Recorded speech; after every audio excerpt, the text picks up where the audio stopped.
Welcome back to First Enoch. We are going through the remainder of chapter 6 today. I'm going to read the entirety of chapter 6, and then we make some comments on the section that we're looking at today. When the sons of men had multiplied in those days, beautiful and comely daughters were born to them, and the watchers, the sons of heaven, saw them and desired them. They said to one another, "Come, let us choose for ourselves wives from the daughters of men, and let us beget children for ourselves." And Shemi-Hazah, their chief, said to them, "I fear that you will not want to do this deed, and I alone shall be guilty of a great sin." And they all answered him and said, "Let us all swear an oath, and let us all bind one another with a curse, that none of us turn back from this counsel until we fulfill it and do this deed." Verse 5, Then they all swore together and bound one another with a curse. And there were all of them 200 who descended in the days of Jared onto the peak of Mount Hermon. They called the mountain Hermon because they swore and bound one another with a curse on it. And these are the names of their chiefs: Shemi-Hazah, Artikoph, Remashel, Kokabel, Armumahel, Ramel, Daniel, Zekel, Barakel, Asael, Hermani, Matarel, Ananel, Setawel, Samshiel, Sahriel, Tumiel, Turiel, Yamiel, Yahadiel. These are their chiefs of tens. So we just heard 1 Enoch chapter 6.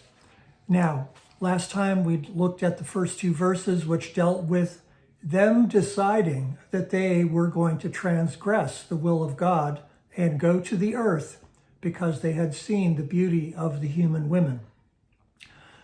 Shemi-Hazah, who is in this point acting as their leader, the ringleader, if you will, said, "I don't want to go down all by myself for this. If we do this, I'm afraid that they'll say, oh, it was his idea, it was his idea." So he said, "I want us to be all together on this." And so then they said, "Okay, we're all in. Let's swear an oath. We'll all bind ourselves together."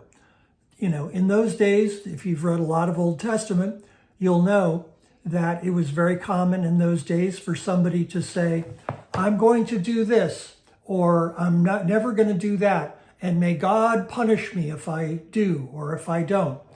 So swearing of oaths, swearing or affirming in the spirit that I will do a certain thing or not do a certain thing, and if I don't keep my word, then grave trouble will fall upon me from God.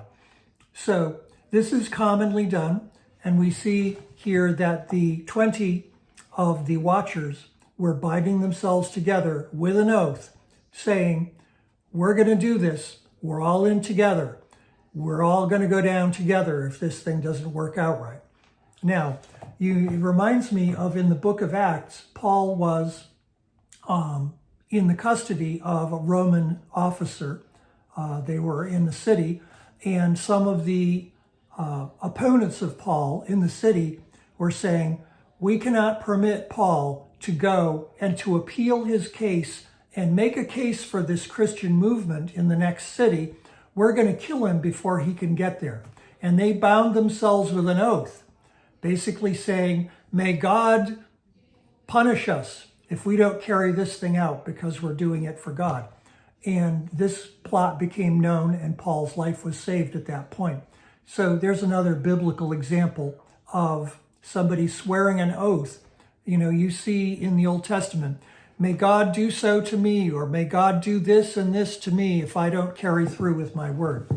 So they're all deciding that they're going to be in together. They're not going to point the finger at one of them. They're going to go down together if this doesn't work out well. So there were 200, and we pick out 20 of them here. The names will vary depending on the translation you're reading. If you're reading Charles or Nib or some other translation, you're looking at, remember, Aramaic, translated into Greek, translated into Ethiopic, and along the way, there's a lot of room to vocalize or to translate old names in different ways. You've probably seen that in the Bible, and it's no different here. So they said they called the mountain Hermon because they swore and bound one another with a curse. Now, Mount Hermon was a very tall mountain. It was easily the tallest, highest place anywhere in the region. There's a very good likelihood that this is the place where Jesus went with Peter, James, and John for the transfiguration, on this very spot. And the word Hermon in ancient times had the meaning of to consecrate. And so they were consecrating themselves, or they were putting themselves under an oath to do this.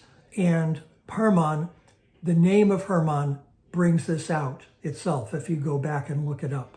So really what we've got now is a very, very dangerous situation coming up. You've got the Watchers, they're senior angels, they have specific jobs, and now they're basically swearing to one another. They're swearing an oath. We're going to go down and we're going to get ourselves some of those women, and we're going to have babies. We're going to have families. We're going to do what we see them doing down there. This is going to have tremendous repercussions, and they are abandoning their responsibilities. And pretty soon we're going to look into what Peter and Jude say about this, but I believe it's Jude saying they abandoned the place that they were assigned. They abandoned the place where they belonged to go down and do this thing, and that is why later they were punished. You can go and read the entire story. It's freely available for free download, and we have other translations that we've purchased, and we're happy to do the research and look into this because we do feel that First Enoch is a very significant book for a number of reasons. And we hope to see you next time as we continue our way in First Enoch chapter 7. God bless you.